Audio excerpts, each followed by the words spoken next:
We're living in uncertain times. Doesn't this feel more true than ever? The economy, rising inflation, global tensions, the markets, and the lives affected by all of these things. Add to it the impact of war, shifting political alliances, a polarizing election, and it's clear that these uncertainties are reshaping our world in unpredictable ways. How will all of these factors affect your future? And you're really feeling this right now. Here's what you need to know. When it comes to your well-being and your future, don't rely on guesswork. It's not an option. Now, you're probably expecting me at some point to tell you, it's all going to be okay. That's not what I'm going to tell you. What I will tell you is that the best shot you have at making it okay, making it better than just okay, is deciding right now. You're not going to let the instability and the uncertainties in the world determine your life. I'm going to show you how to focus your mind in order to create the life you want to live despite these unstable times. And when you do this, you're going to realize that you can do anything. I had a rather extreme experience of this in my life. I'm going to talk about what happened, how I moved myself out of it. That's what I'm going to show you. And when you go through something like that, when you go through really unstable and uncertain times, it changes you and it gives you the confidence to know that as you move forward, that you can make it work, even in very chaotic times. It gives you that feeling of competence because you've made it through, you've done that work. You realize you have it in you to do that. So I'll tell you a little story about my life several years ago. I had a new family.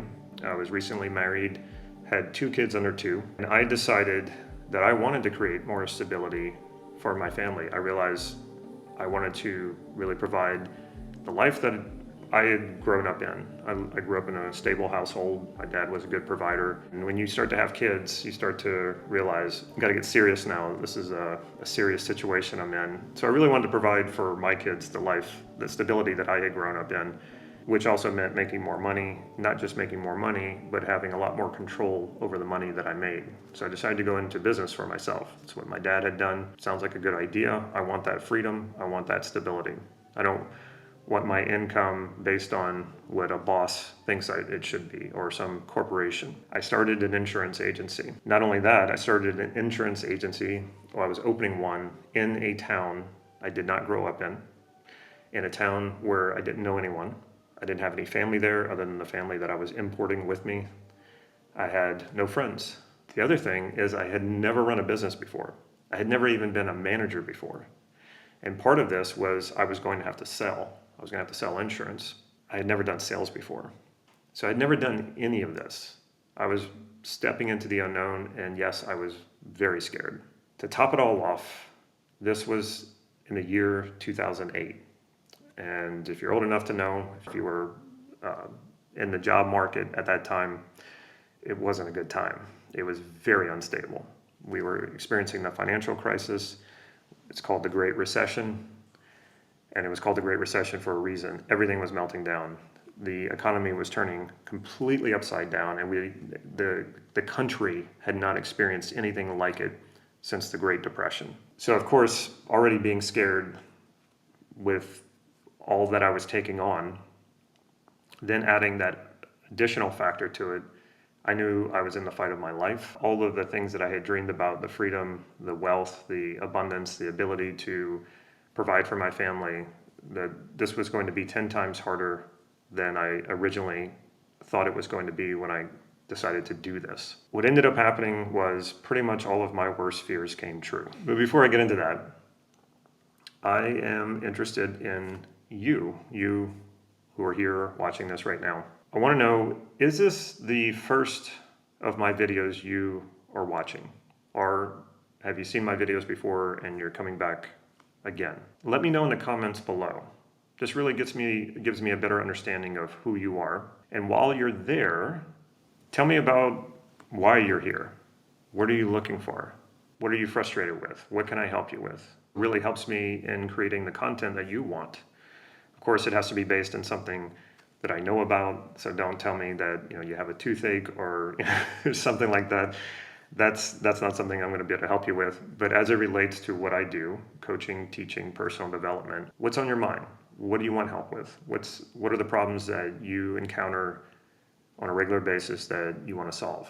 One of the things that we want to do, this is where we want to start.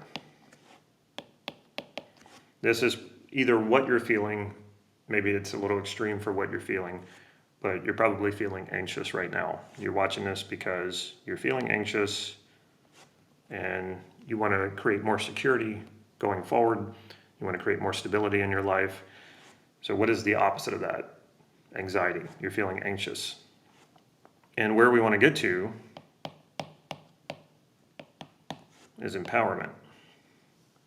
So we want to go from here to here. Now, this is typical NLP. If you don't know what NLP is, it's Neuro Linguistic Programming. It's a model for change, a model for success. And this is what helped me sort my life out. And I'll talk a little bit more about that when I finish my story about what happened in 2008. So we start with where we are. Then we identify where do we want to go. And then we figure out what do I need to do between where I am now and where I want to go. And I think it's pretty safe to say that if you're feeling empowered, that means you're taking on the chaos, the instability, the insecurities of the world, and you're fine, you're okay. It's not that everything is always good. It just means that you know within yourself that as you take on these issues, these problems, these instabilities, that you're going to be fine. You're going to always find the solution. You're always going to work through it. And you're going to work yourself to a place where you're good. You have the abundance, the wealth, the security, the stability, all the things that you want. So what do we know about this state of anxiety? I watched recently, and if you know who Tony Robbins is, even better if you know who Richard Bandler is. Richard Bandler is one of the founders of NLP. And Tony Robbins, by the way, who you probably do know, even if you don't know what NLP is, that's where he got his start. And pretty much everything he does is based on NLP. And he even mentions it in this video. This is why he's having Richard Bandler come on. And Richard Bandler brings someone up from the audience and asks him, what's the problem he's dealing with. And he says that just throughout the day, he encounters this fatigue, this tiredness, and it's getting in the way of his productivity. And so what's typical with Richard Bandler is he wants to model the person to understand where they are. So he says, if I had to be you for a day, teach me how to be you. What happens when you feel this fatigue come on? What's going on? What are the voices you're hearing? What are the images that you're seeing? Because all of your thoughts are coded in your five senses. You don't just have a thought. This is another thing that I have to explain to people sometimes whenever I'm coaching them. They'll say, well, no, it's just a thought. And I was like, no, a thought either comes up as a visual, as a voice, as a sensation. Sometimes it can come up as a smell or a taste, but that's pretty rare unless you're a cook or a sommelier. So turns out this guy has a voice that comes up, and that's the thought that he's having. And so Richard Bandler says, well, we have thoughts all the time. How do you know which thoughts to pay attention to? It's a brilliant question. Brilliant question. How do you know which thoughts to pay attention to? You're having so many thoughts every single day. You're having several of them right now, but you can only focus on one thought at a time. So how do you know which thoughts to give your attention to? Because when you give your attention to that thought, what happens next is you have a feeling. So all feelings are a response to a thought, or a feeling could be a response to something that is actually happening around you. But right now, if you're feeling anxious, I'm pretty sure you're not under threat of death right now. Your life is not being threatened right now. So the anxiety you're feeling has to be a response to a thought that you're having, not to something that's actually happening. And this is very important to understand, because as soon as you start to understand this, you're gonna start to feel the agency over your thoughts that you need to make all of this work to get yourself to empowerment. So how do you know which thoughts to pay attention to. And how do you know where those thoughts, you can start with the feeling of anxiety and then trace it back to what thoughts must you be giving your attention to that's creating that anxiety. So you're paying attention to thoughts that are giving you that anxiety. And what I can tell you for sure about something about that thought or thoughts that you're giving your attention to is their future thoughts. These are things that you think might happen in the future that are not actually happening right now. Why? Because the future is not happening right now. Only the present is happening right now. So you're here in the present, having thoughts about the future, and you're feeling anxious about that. You don't have to do that.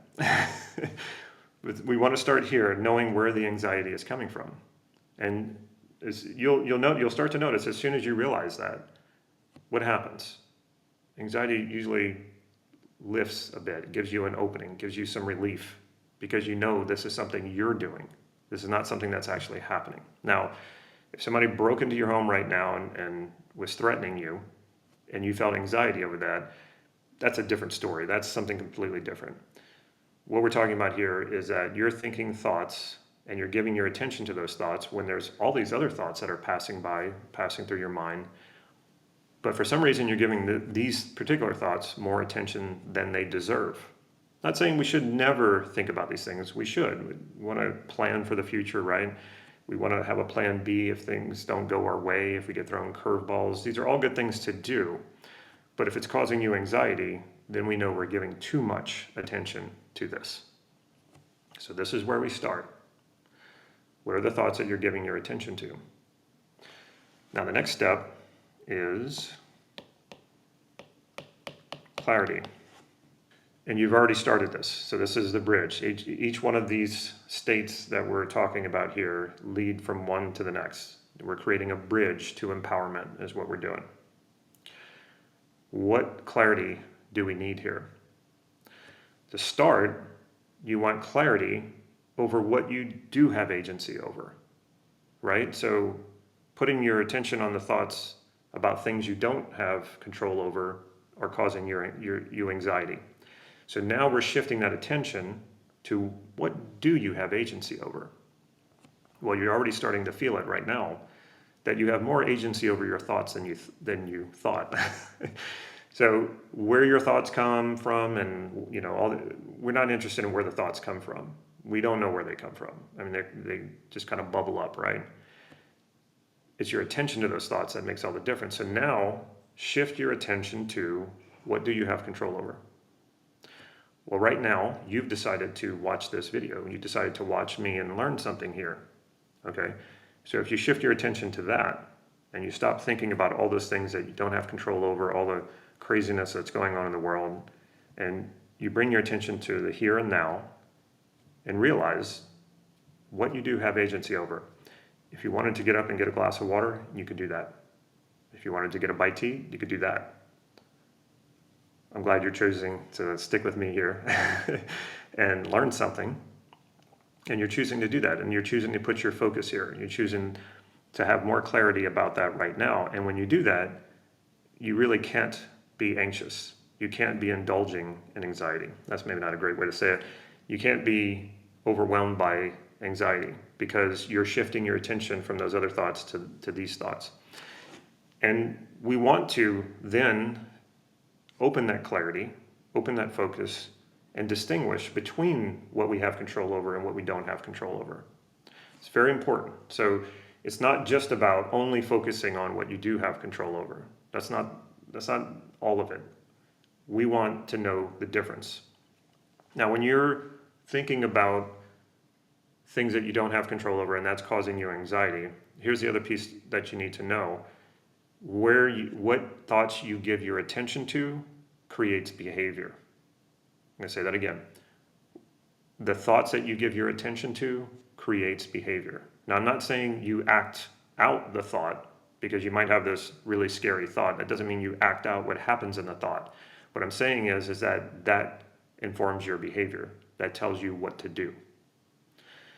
So if you're all your attention is on the things you don't control and you're feeling anxious, what kind of behavior is that generating for you? I can tell you it's not good. It might not be the worst behavior, but it's not good. Versus feeling or putting your attention on the things that you do control and you feel that feeling, which feels a lot better. It feels present, feels like you have more agency, feels like, oh yeah, I do have control here. What kind of behavior will that create for you? I guarantee you those behaviors will be a lot better. They will be more in alignment with the life that you want to create for yourself. So be careful. You've heard people say, don't act out of fear, don't act out of anger. Well, easy to say, harder to do, right? But when you shift your attention, and fear and anger is a hyper attention, it's a form of attention, it's very extreme. When you shift that attention to other thoughts of what you do have control over, thoughts of the things that you want, thoughts about the things that excite you, that make you enthusiastic, that make you feel passionate, make you feel loving. Now that changes things. And when you're paying attention to those thoughts, what behavior does that create? The behavior will reflect the feeling, which reflects the thought. So when you have that clarity about what you do have control over and what you don't have control over, how does that feel? If you're doing this right now, you're feeling it. You know the shift in the feeling that it's giving you. And because you're able to do it, again, that makes you feel more stable. It makes you feel like, yeah, I got this. I have more agency over this. So have that clarity. And one way that you can have that clarity at the same time is to put your focus on the things that you have agency over. And then in the periphery, you can think about the things that you don't have control over. Again, it's not that we want to blind ourselves. It's not about ignorance is bliss. It's about putting it in its proper perspective. And this will take us to the next step, which is acceptance. So we start here, we go to clarity. So from anxiety to clarity, clarity to acceptance. I'll put a 3 next to it in case this is getting confusing. I know I don't have the best handwriting. Okay, acceptance. What do I mean by acceptance? Do I mean complacency? No, not at all. We want to take this a step further. Once we have the clarity, we want to accept. When we're angry, when we're fearful, these are forms of resisting what is. And when we resist what is, we blind ourselves to what we can do. So the things that we don't have control over, if we're angry about them, if we're fearful about them, not only can we not do anything about them because we don't control them, now all of our energy and our focus is tied up in these feelings, these emotions that only bring about negative behavior. So again, it's not helping you. So when we can accept what we don't have control over, you again will feel a tremendous amount of relief. And when we accept what we do have control over, now you just put yourself in gear to take action. Remember, acceptance is not complacency. Acceptance is what you first have to do before you can do something about what you're accepting. What I mean by this is we can't solve a problem if we don't accept that we have a problem. If you've ever heard of AA, Alcoholics Anonymous, that's the first step. You have to accept that there is a problem. You cannot solve a problem you don't accept.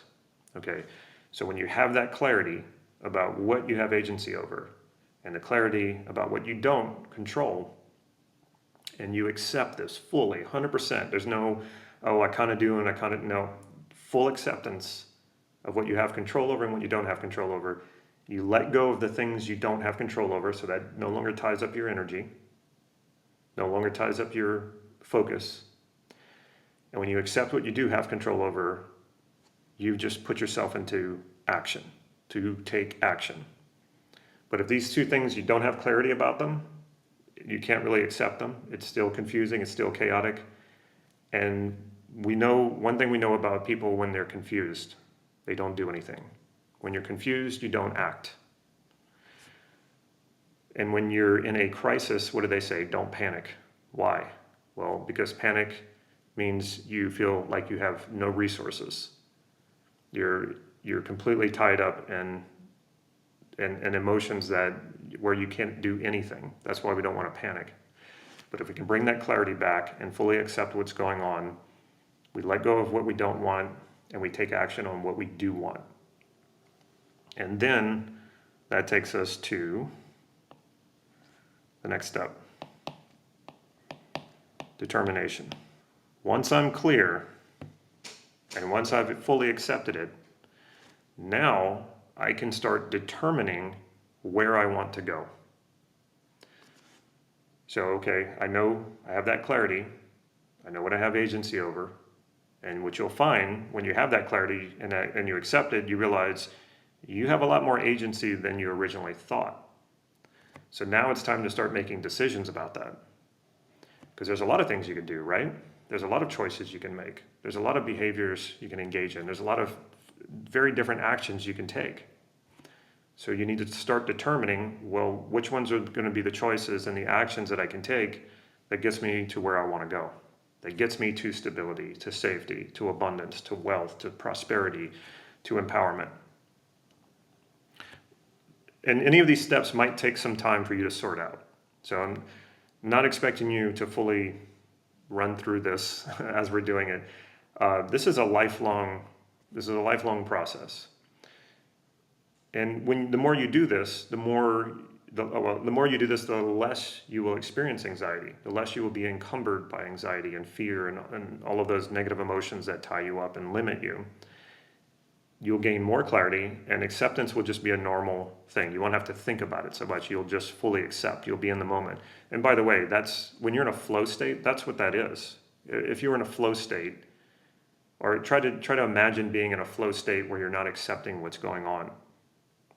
It's impossible. It doesn't happen. So when you're in flow, you're in such full acceptance that there's almost like no such thing as acceptance, because there's no non-acceptance. So it's just here, now, in the moment, flowing with it.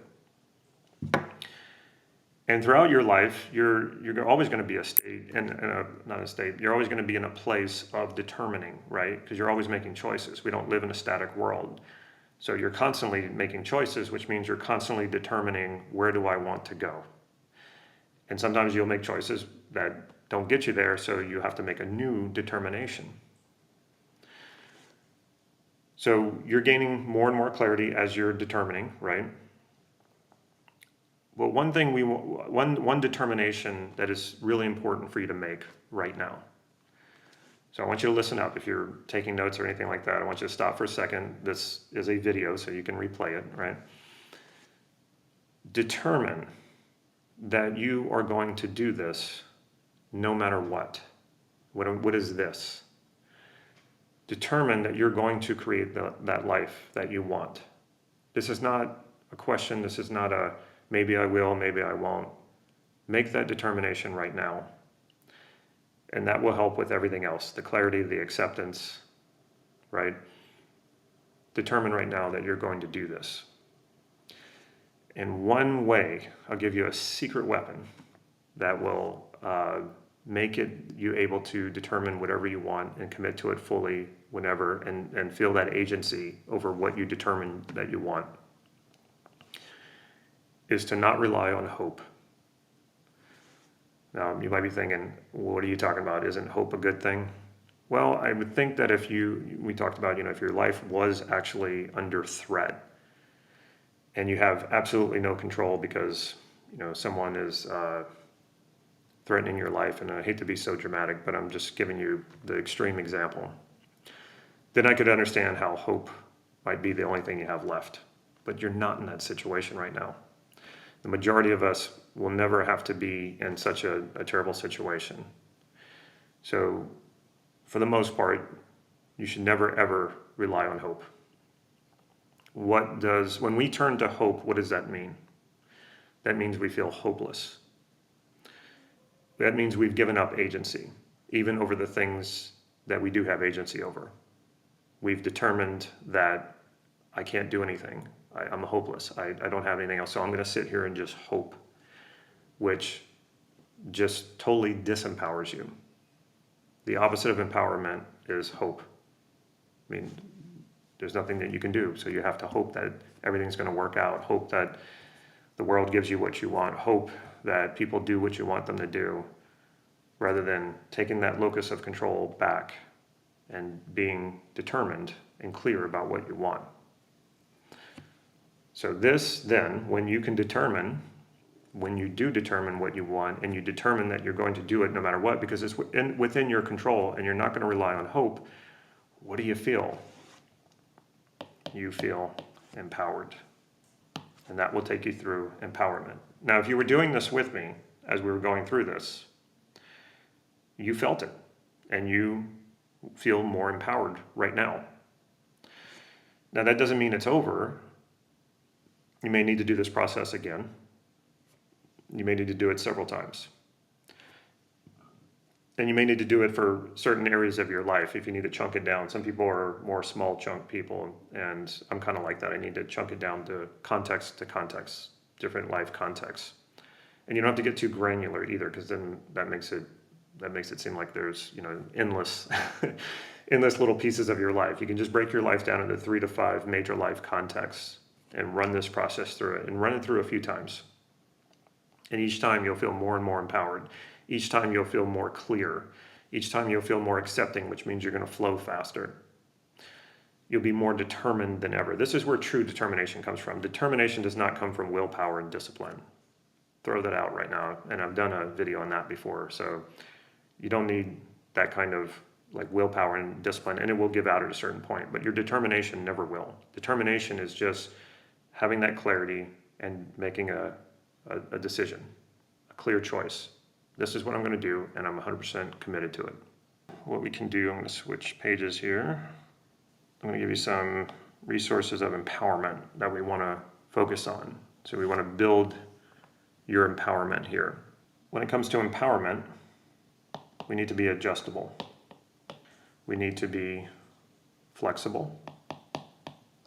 We need to be adaptable. There's a presupposition in NLP that says the most flexible, adaptable, and adjustable element of a system is the one that has the most control. Another way of putting that is, if you were in a group of people in a particular situation, that the person in that situation that is the most adjustable, flexible, and adaptable is the one who's going to win, whatever winning means. That person is going to get what they want. That person will likely be the leader of the group. Access these resources, which are already within you. You might be thinking, well, how do I become more adjustable? How do I become more adaptable and flexible? This is not as much of a how as just accessing what's already within you. You have this within you. How do I know that? Because this is another presupposition in NLP, is we have all of the resources within us to achieve anything that we want. It's there, you just need to access it. How do I access it? By getting, the clarity, the acceptance, getting out of anxiety. It's hard to access your resources when you're in a limited state. What's a limited state? A state of anger, a state of fear, a state of anxiety. So when you go through this process and you now have clarity and acceptance, you'll notice you can access those resources. And if you're still wondering, like, okay, well, Damon, I'm not sure, still how to do that. Think about a time when you were very adaptable, adjustable, flexible. You've had those experiences before. And as soon as you start to think about them, you will feel it inside of you. And you can say, well, no, it's because I'm thinking about that experience. But if you're feeling it, because you're thinking about the experience, what does that mean? It's in there. You're feeling it, right? I'm not just putting it in there. You're bringing it up. And it's called a reference experience. So you use reference experiences. And then we also have something in NLP called anchors. That would be another way you can use a reference experience to anchor the state so that you can access it more easily. And I've done videos on that too. So empowerment, make sure you have these resources to building your empowerment. But we don't want to stop there. So we talked about acceptance and clarity. This is very much a part of empowerment. They feed on each other. The more clear you are, then you accept that, what you're clear about, what you have control over, what you don't have control over. And that acceptance creates even more clarity. So these two are kind of like a cycle. They build on each other. Really, all of these build on each other, but these are two in particular that I want you to pay attention to. The other one's connection. If you've studied Eastern style martial arts or Eastern philosophy, the way they view conflict, or even like samurais, whenever they would fight, they were taught to, and samurais meditated a lot, they were taught to stay connected to the destructive force that they were encountering rather than pulling away. So we are hardwired to pull away from pain, right? You go to touch a hot stove, you immediately pull away. You don't even have to think about it, it just happens, right? Well, what happens when you feel a negative emotion? You feel a painful feeling. We have a tendency to do the same thing, but we really can't because it's happening inside of us. So what do? We pull away from it. We imagine that we are isolating it. We're deluding ourselves. We're creating an imaginary firewall against it. But when we do that, we block ourselves off from our resources. So that's why in these Eastern philosophies, they say, well, no, you stay connected to the destructive force. It doesn't mean you want the destructive force to hurt you. It means you just want to stay connected to it, because when you're connected to it, you are more resourceful. So we want to do the same within ourselves. When you're in a state of anxiety, or you're feeling unstable, unsafe, the tendency is we lose access to these resources. Like I mentioned, panic. The reason why they say don't panic is because that is a resourceless state. And a state of all access to resources would be that state of flow. So we want to stay connected.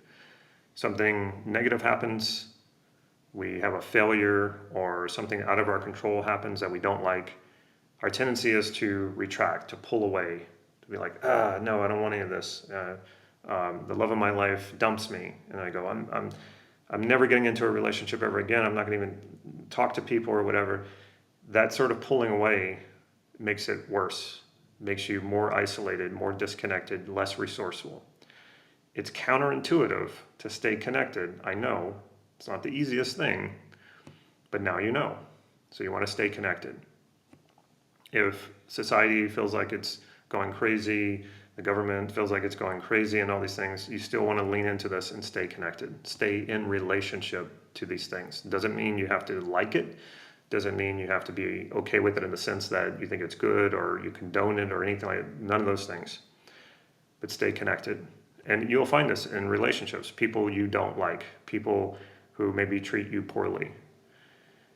When you pull away from that, you're less resourceful to deal with that destructive force. That does not help you. Now, if you stay connected, which doesn't mean you have to trust the person, doesn't mean you have to like the person, but when you stay connected, you have the best shot at dealing with that destructive person or that destructive force better than you ever could without staying connected. So it actually literally is protecting you by staying connected. We have this imaginary or this delusion that we're protected when we disconnect. It's not true. It's like this actually doesn't actually ever happen, but you've seen in cartoons when the ostrich just puts its head in the sand and puts its head in the dirt when something is scary or it doesn't like what it sees. That doesn't solve the problem. The threat is still there, yet it's even worse now because you can't see the threat anymore. You've pulled away from the threat. You've disconnected it. Just because you blind yourself to it doesn't make it go away. So stay connected. And connection is a resource, meaning you can access it at any time. Again, in order to access it, you have to be in a better state. You can't be in a state of anxiety or fear or anger. You have to relax that. You have to accept what is going on. And in that acceptance, the state opens up and now you regain access to your resources and you have now the chance to reconnect. And last but not least, resilience. Now, what is really resilience?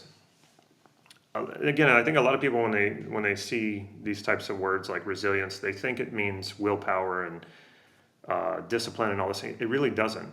You have a natural resilience. This resource does exist inside of you naturally. I'll give you an example. In your body, if you get a cut, you don't have to will or discipline yourself to heal it. It heals on its own. Your body is naturally resilient. So is your mind. So is your whole neurology. You will naturally want to, or your mind and your neurology will naturally want to move toward healing. It's natural. We sometimes resist that, though. We don't realize we're resisting it, but we do. But if you stay out of its way, you will naturally bounce back. If you have a failure, you accept it. Your state opens up. What happens? You naturally go back and go at it again, or you choose a different challenge to go after. This is actually very natural. Get out of the way of your resilience. It's there. And it's been happening throughout your whole life. If you're here watching this right now, then there was no failure that ended your life. There was no heartbreak that did you in. You're still here. You're still okay, right? Mostly. So resilience is quite natural if you just let it. And it's in there. Just always know that it's there. I will give you one more technique, one more process that we want to run through. Before we do that, though, I'll round out my story of what happened in 2008. I actually stretched on beyond 2008. So like I said, I started an insurance agency at the height of the financial crisis. I had a very young family, 2 kids under the age of 2. My whole objective was to provide a great life for them. And like I said, my worst fears came true. Well, what does that mean? That means that everything that I set out to do failed. The business that I started was failing miserably. 2 years into it, I had not gained any ground. The business was still failing. It was bleeding money.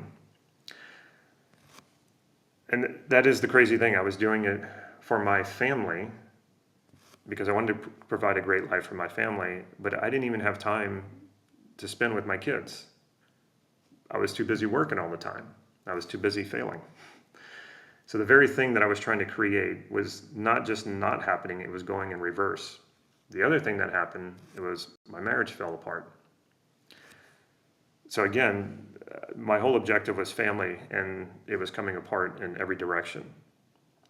I fell into a depression, my second depression. My first one was right after I graduated college, and a professor who knew NLP, Neuro Linguistic Programming, brought me out of the depression in one single session. It only took an hour, blew my mind. I remember thinking I'd have to learn NLP someday. I wanted to learn NLP someday. So here I am in my second depression, about 10 years later. I go to traditional psychotherapy. It takes about a year for me to come out of that depression. And this professor is this therapist is not able to move me any further forward. He knew how to help me get out of the hole I was in mentally, but there was no more progress. In fact, it was kind of stagnating. And that's when I remembered NLP. And I thought to myself, I think NLP can help me. I think if I learn it myself and I use it to help me sort out my life,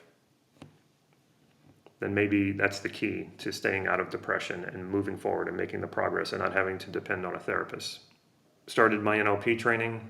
I realized I really did not like insurance, and now it made sense.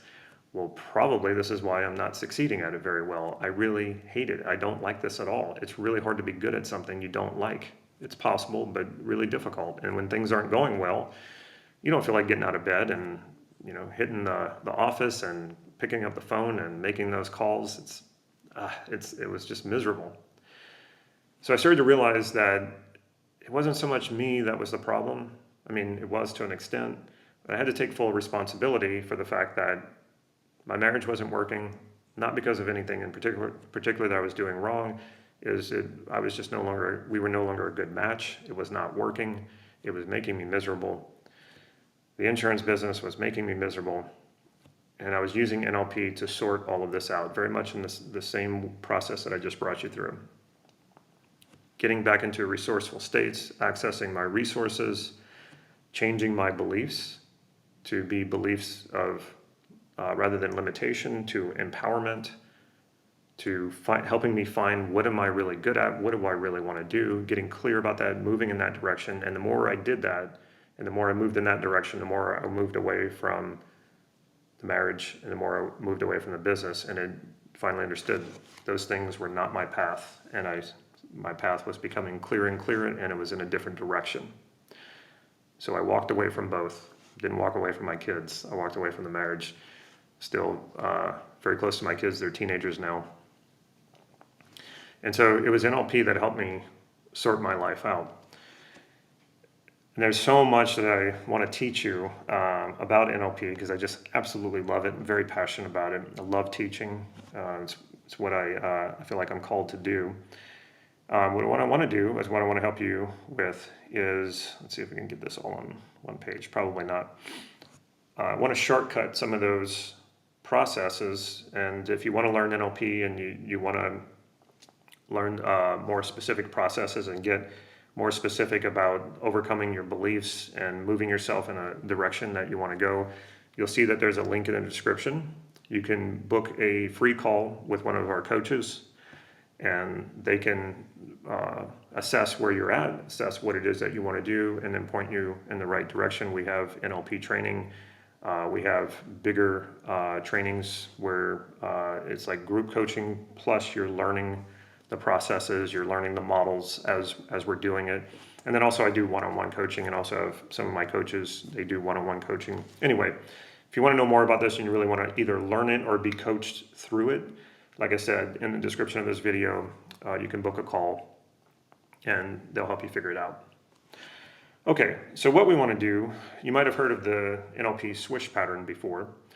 I've done videos on that. It's a very powerful pattern because it's so simple, yet so incredibly effective. And maybe I can do it over here. Yeah, I can do it over here. So it's extremely effective, extremely simple. And the reason why is because it's actually a piece of identity work. Now, you might have heard of self-image. You got to have a positive self-image. And that's true, but there's usually more to it than just an image. But we're going to keep it simple, and we're going to go with just an image. So I want you to see what I have here. Let's see, I need to get my whiteboard back on. Just give me a second. Okay, there we go. All right, so we have all these wonderful resources here. What I want you to do now is, and I'm so bad at drawing, so bear with me. I'm just going to do this. I went to film school, not art school. Okay, so you're going to create an image, and it's going to be about this. That's why I actually drew it out. About from your head to about just below your chest. We don't want too much more than that, and I'll explain why. This image is the image that you want to see yourself embodying clarity, acceptance, determination, empowerment, adjustability, flexibility, adaptability, connection, and resilience. So I got all of them up here for you to read off of. So you want to just look in front of you. Imagine there's like a blank canvas. And then you can ask your mind, this is the way that I like to do it. I like to ask my mind, what would I look like if I was embodying clarity, acceptance, determination? And you might have to do this slowly. Some people are going to be faster at this than others. Some people just visualize faster than others. What would I look like if I were, and then start imagining it. Now, before you do, here's the thing that throws some people off, but don't let it throw you off. You can do this. You don't want to see you doing any particular behavior, and you don't want to see you in any particular context. Now you might be saying, well, how can I see myself having all of these wonderful resources without me actually doing something or without me actually being somewhere? First of all, you can. Trust me, you can. I've done it many times, and not only that, I've coached many people to do it. You want to allow your mind to show you what that you looks like. The reason why we don't want to attach any particular behavior to it is because if that behavior is either not accessible to you or inappropriate or just not useful in whatever context you might find yourself in, then this won't work. This self-image will go away and it won't help you. And if you see yourself in any particular context, then you're only associating these resources with that context. So you will only be resourceful in only that context. You don't want to limit yourself to that. So when you do that, when you impose content on it, meaning when you impose behavior or context on it, this no longer becomes about identity work. This becomes specific behavior and specific context work, which is not identity. And why do I want to focus on identity here? Because there's one thing that goes with you everywhere, no matter where and no matter where in time. So it transcends time and space, and that is you, your identity. You take you wherever you go. So if you build this self-image, very simple self-image, the you who is embodying all of these resources, that goes with you wherever you go, no matter what behavior you might need, no matter what context you might find yourself in. I'll give you a quick example of what I mean. When we do the swish pattern is about overcoming a bad habit or negative behavior that you don't want to engage in anymore, unwanted behavior. The reason why the swish pattern is so effective is because when we swish an ideal image of you, not doing any particular behavior and not in any particular context. Now, most places, most NLP teachers teach the swish pattern incorrectly. What they do is they actually do impose content, and that's called chaining. So they chain the negative behavior to a positive behavior. Sounds good, right? Why wouldn't you want to do that? So what they'll often do is they'll say, okay, well, what's the negative behavior you don't want? And we'll switch it to positive behavior or some behavior you would rather be doing instead. Now, again, this sounds good, and most people go, oh, yeah, great. And then it keeps getting taught incorrectly. Well, let's say you're a smoker and you want to overcome smoking. So you want to do a swish pattern on smoking. And so you swish smoking with a different behavior. And let's say that different behavior is you say, well, I'd rather go to the gym than pick up a cigarette. It sounds good. Can't really argue with that, right?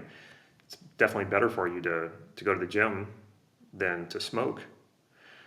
So what happens if you wake up at 3 a.m. and you want a cigarette and the gym is closed? Well, you can't do that behavior. So what do? You're going to pick up a cigarette. Or what if you've already worked out already? And then later you want a cigarette?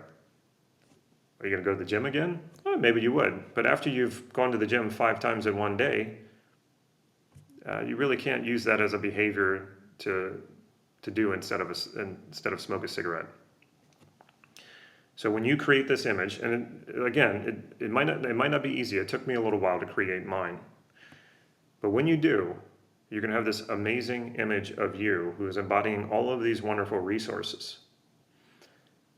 And because there's no particular behavior and because there's no particular context, this will generalize to whatever situation you find yourself in, and you will have your choice of behaviors that fit the situation. That's incredible. That is powerful. And that is what identity work is. So that's what you want to do. And that is the missing piece. That is the missing piece that most people don't have that will carry you through any situation at any time in the future, so you no longer have to be anxious about it. You no longer have to worry. You know that your best self is always going to show up. When you're creating this image of yourself, and maybe what you can do is just like I have it on the whiteboard, you can just imagine there's a blank white screen behind you. You can imagine there's a green screen behind you, or you're just a black void. That's fine. Or like on a stage where there's just a black curtain behind you. You don't want to see you in any particular context and doing no particular behavior. So it's just you, kind of like I'm just like here.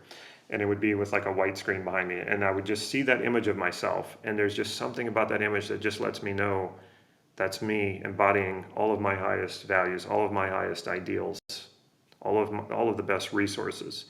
And so it might take you some time to construct that image, but be patient. It's so worth it to have this. And when you have it, you might be wondering, well, what if I don't remember it? Even better when it goes unconscious.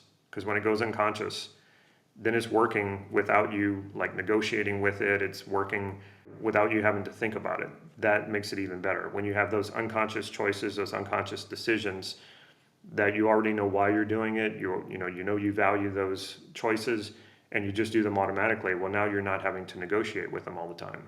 This makes all the difference.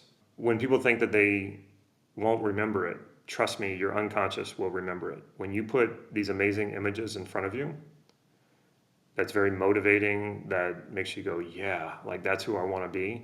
Trust me, it stays there. Your unconscious loves clarity. And when you create a lot of clarity about what brings you to greater and greater fulfillment, trust that your unconscious will keep you going there over and over again. Once you create it, you don't have to keep visualizing it. This is not something you have to keep practicing. Just like what I mentioned about beliefs, you don't practice your current beliefs. They just are there, right? And as you're living life, you're selecting and collecting information as you go that support those beliefs, even limiting beliefs. You might be saying, why would I do that? Why would I keep reaffirming my limiting beliefs? Because your unconscious is hardwired to for harmony, to be congruent with your beliefs. Because if your behaviors don't reflect your beliefs, what do we call that? Cognitive dissonance. That creates confusion and chaos, and your unconscious is hardwired to move away from confusion and chaos and toward clarity. It's more afraid of that confusion and that chaos than death itself. That was something that, what was her name? Virginia Satir said, that people fear change more than they fear death itself. Why? Because it's that disharmony, that confusion, that chaos. You will follow through. Your behavior will align with your beliefs, even when they're beliefs that you don't like. We want to understand that when we believe negative beliefs or limiting beliefs about ourselves, and we want to transform them into positive beliefs. And once they're transformed into positive beliefs, we don't have to keep practicing them. We will live through them. Our behavior will align with those beliefs. They become self-fulfilling prophecies.